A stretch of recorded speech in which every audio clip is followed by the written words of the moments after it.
की कथा परम पवित्र और पावनी है। ये कथा पापियों को है तारती।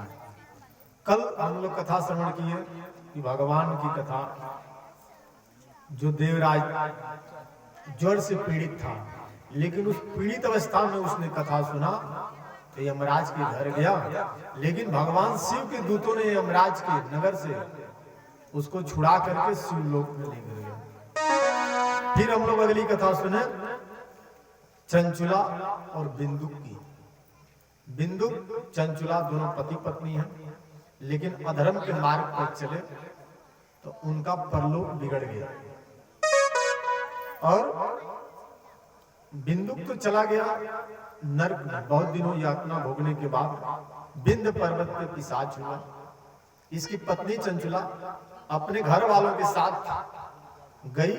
कहां गई महाराज? तीर्थ में। उस तीर्थ में जाकर के शिव मंदिर में गई, जहां भगवान की कथा हो रही थी। वहां कथा सुनने से उसको सद्बुद्धि आई, और उस सद्बुद्धि के बाद उसने क्या किया, उस महात्मा से कही कि हे गुरुदेव, मुझे भगवान की दिव्य कथा सुनाइए जिससे मुझे नरक की यातना न भोगनी पड़े। तो चंचुला को महात्मा जी ने शिव महापुराण कथा सुना, जिससे के समस्त पाप नष्ट हो गए और भगवान के भजन कीर्तन में रही, और अंत में शिवलोक में गई। माता पार्वती जी की सखी बनी, और माता पार्वती जी से कहती है कि हे माँ, मेरा पति इस समय कहाँ है? तो माता पार्वती जी बताती है कि हे चंचुला, तेरा पति इस समय पिशाच है। ऐसा कर्म किया था कि नरक की यातना भोगने के बाद भी उसकी मुक्ति नहीं हुई, दूसरा जीवन नहीं मिला, अभी पिशाच योनि में पड़ा हुआ है। तो चंचुला कही कि माँ, आप मेरे पति को मुक्त करो, क्योंकि आप चाहो तो कुछ भी कर सकती हो। तो माता पार्वती जी ने तंबरू महाराज को भेजा और चंचुला को साथ में भेजा। तंबरू महाराज जी आए और वो आकर के शिव महापुराण की कथा सुनाए, जिससे पिशाच भी मुक्त हो गया। और वो जाकर के जब शिवलोक में गए तो वहां पे चंचुला से, उसके पति से, वहां के भक्तों ने ही पूछा कि आपने कौन सा कर्म किया, कौन सा तप किया? तो चंचुला और उसके पति यही बताए कि तप जप कुछ भी नहीं हमने किया है, तप जप कुछ भी हमने नहीं किया है। तो क्या किया महाराज? कहे कि शिव पुराण की कथा हम सुने हैं, कथा सुनने से मुक्ति हमारी हुई है, कथा सुनने से हमारी मुक्ति हुई है महाराज। हाँ ये सही है, हाँ ये सही है भैया, कथा सुनने से हमारी मुक्ति हुई है। तो कथा सुनने से जब उनकी मुक्ति हो गई, देवराज ब्राह्मण की हुई, बिंदुक ब्राह्मण की हुई, जो प्रेत बन गया था उसकी पत्नी का हुआ, तो हम और हमारा और जो प्रेत बने हैं उनकी भी मुक्ति कथा सुनने से हो जाती है। जो प्रेत आत्माएं भटक रही हैं उनके भी निमित्त यदि कथा सुनी जाए तो उनकी मुक्ति होती है। हाँ, बहुत से ऐसे शास्त्रों में वर्णन आया है। क्या आया है? कि जिनके घर में भूतों का डेरा था, भूत नहीं भग रहे थे, लोगों को रहना मुश्किल था, जब वहां पे कथा हुई तो भूत साक्षात आकर के दर्शन दिए। अब बोले कि आपकी कथा से जब कथा हुई है तो अब हम मुक्त हो गए और हम जा रहे हैं, हमारा जीवन दूसरा मिल जाएगा। तो धन्य है आपकी कथा और धन्य है आप। तो इसलिए भगवान की कथा सुनी जाती है और सुनाई जाती है। पितरों को उद्धार के लिए यदि भगवान की कथा सुनाई जाए तो पितरों का उद्धार हो जाता है। और यदि हम अपने निमित्त यदि कथा सुन ले तो हमारा भी उद्धार हो जाता है। कब? जब इस निमित्त कथा सुनेंगे तब। इसलिए कथा सुनी जाती है ताकि हमारा उद्धार हो जाए। ये जो कथा है ये लोक तो संवारती है, परलोक भी संवारती है। जब हम इस लोक में रहते हैं तो हमें क्या मिलती है महाराज? सुख सुविधा, धन संपदा मिलती है। और जब हम परलोक में जाते हैं तो परलोक में भगवान का सानिध्य मिलता है। तो बताइए अब इससे अच्छा क्या है? भगवान की करुणा में कोई कमी नहीं है, कमी है तो हमारी पात्रता में। उनकी करुणा में कोई कमी है नहीं, पात्रता में हमारी कमी रह गई। कोई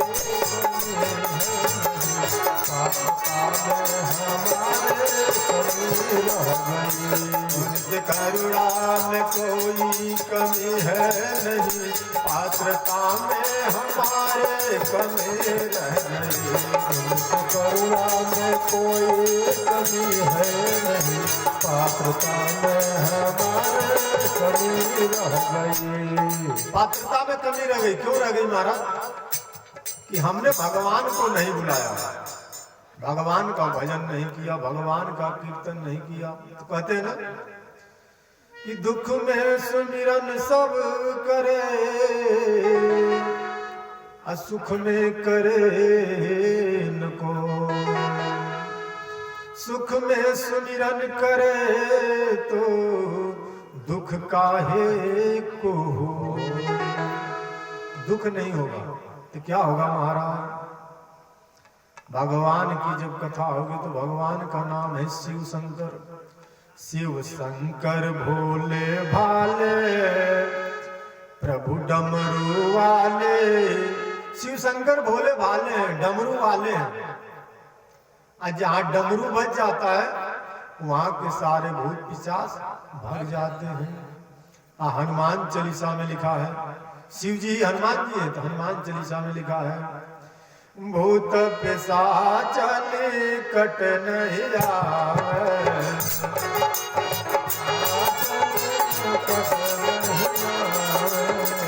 महावीर जब नाम सुनावे,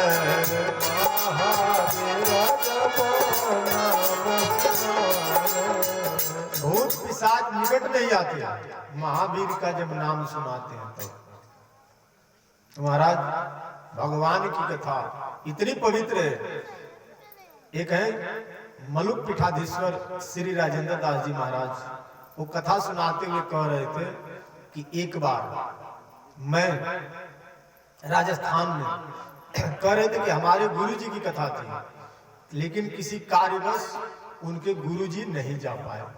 तो गुरुजी ने हमें कहे कि हे राजेंद्र तुम जाओ और कथा सुनाओ। तो राजेंद्र दास जी कहते हैं कि मैं अभी बालक था, कथा तो गुरु मुख से सुना था, लेकिन मैं कथा पंडाल में नहीं किया था। तो मैं गुरुजी से बोला, गुरुदेव मैं कैसे कथा कर सकता हूँ, क्योंकि पंडाल तो आपके लिए है। तो गुरुजी बोले कि नहीं तुम जाओ मेरा आदेश है। बोले मैं गुरुदेव का आदेश मान करके गया राजस्थान। अब कहे कि महाराज जब वहां गया तो वहां बहुत बढ़िया महल था, लेकिन उस महल में कोई रहता नहीं था। तो हमको उसी महल में ठहराया गया। जब तक दिन रहा तब तक तो सारे उनके घर वाले रहे, लेकिन जब दिन खत्म हो गया, शाम हो गई, तो सब लोग दूसरे घर में चले गए और मैं अकेले पड़ा रहा। लेकिन बोले मैं नहीं जानता था कि इस घर में कोई क्यों नहीं रहता। तो कुछ लोगों के घर भी होते हैं जो कई बनवा कर रखते हैं। बोले महाराज जब रात्रि मध्य रात्रि हुई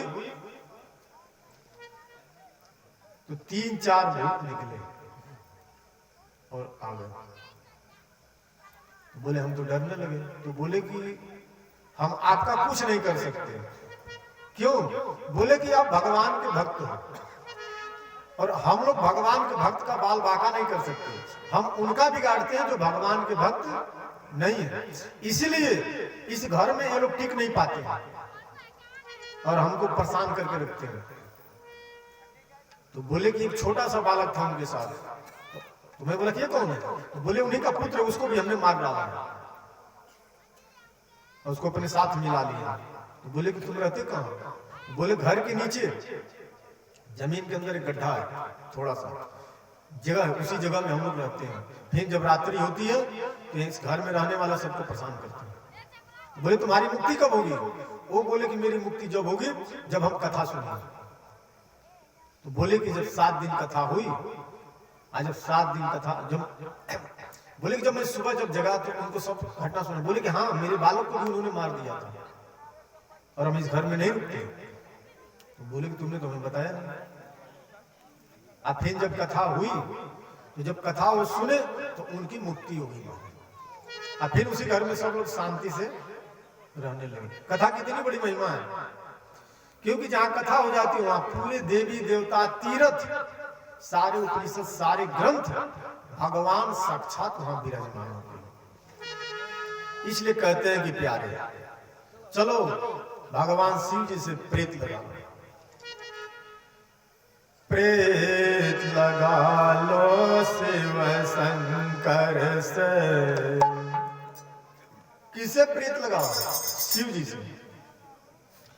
प्रेत लगा लो शिव शंकर से, जिनका दिया चोला है। प्रेत लगा लो शिव शंकर से, जिनका दिया चोला है। प्रेत लगा लो शिव शंकर से, जिनका दिया चोला है। प्रेत लगा लो शिव शंकर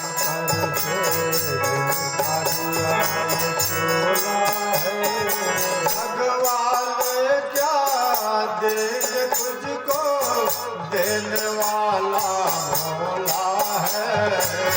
भगवान क्या देंगे तुझको, देने वाला भोला है।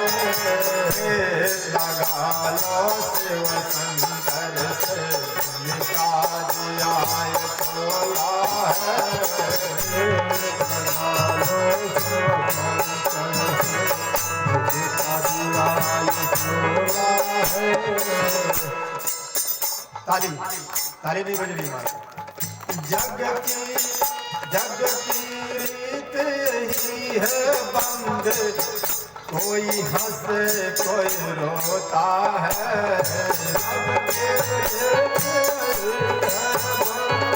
कोई हंसता कोई रोता है। जग की रीत यही है बंद, कोई हंसे कोई रोता है।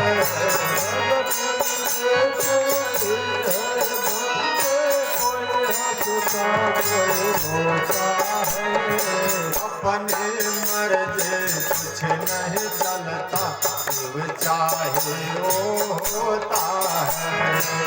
अपने मर्जी कुछ नहीं चलता, शिव चाहे तो होता है। अपने मर्जी कुछ नहीं चलता, शिव चाहे वो होता है। अपने मर्जी कुछ नहीं चलती, शिव चाहे वो होता है। कौन है तू और कहाँ से आया, तेरी समझ ना आएगा। कौन है तू कहाँ से आया, तेरे समझ नहीं आएगा। कौन है तू और कहाँ से आया, तेरे समझ ना आएगा। कौन है तू कहाँ से आया, तेरी समझ नहीं आएगा। सोच समझ कर कदम बढ़ाना, झूठे जग का मेला है। समझ कर कदम बढ़ाना, झूठे जग का मेला है। भगवान क्या देंगे तुझको, देने वाला भोला है। भगवान क्या देंगे तुझको, देने वाला भोला है। लगा लो शिव शंकर से, जिनका दिया चोला है। लगा लो शिव शंकर से, चाल कराया जग चाल कर जाएगा, चाल करके आया जग में चाल करके जाएगा, चाल करके आया जग में चाल करके जाएगा।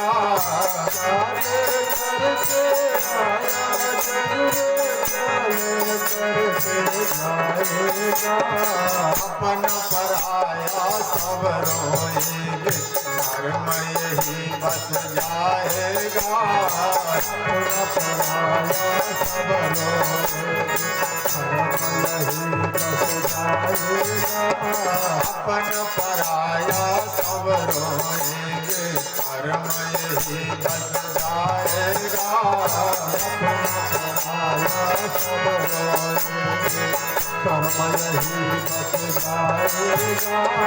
नौ मास को भूल न जाना फिर से पर न आना है, नौ मास को भूल न जाना फिर में आना है, नौ मास को भूल न जाना फिर से पर न आना है, नौ मास को भूल न जाना काल का पहिया घूम रहा है, पल दो पल का मेला है, पहिया घूम रहा है, पल दो पल का मेला है, काल का पहिया घूम रहा है, पल दो पल का मेला है, काल का पहिया घूम रहा है, पल दो पल का मेला है। जग वाले क्या देंगे तुझको देने वाला भोला है, जग वाले क्या देंगे तुझको देने वाला भोला है, जग वाले क्या देंगे तुझको देने वाला भोला है, जग वाले क्या देंगे तुझको देने वाला भोला है। प्रेत लगा लो शिव शंकर से जिनका दियाय भोला है, प्रेत लगा लो शिव शंकर से जिनका दियाय भोला है, प्रेत लगा लो शिव शंकर से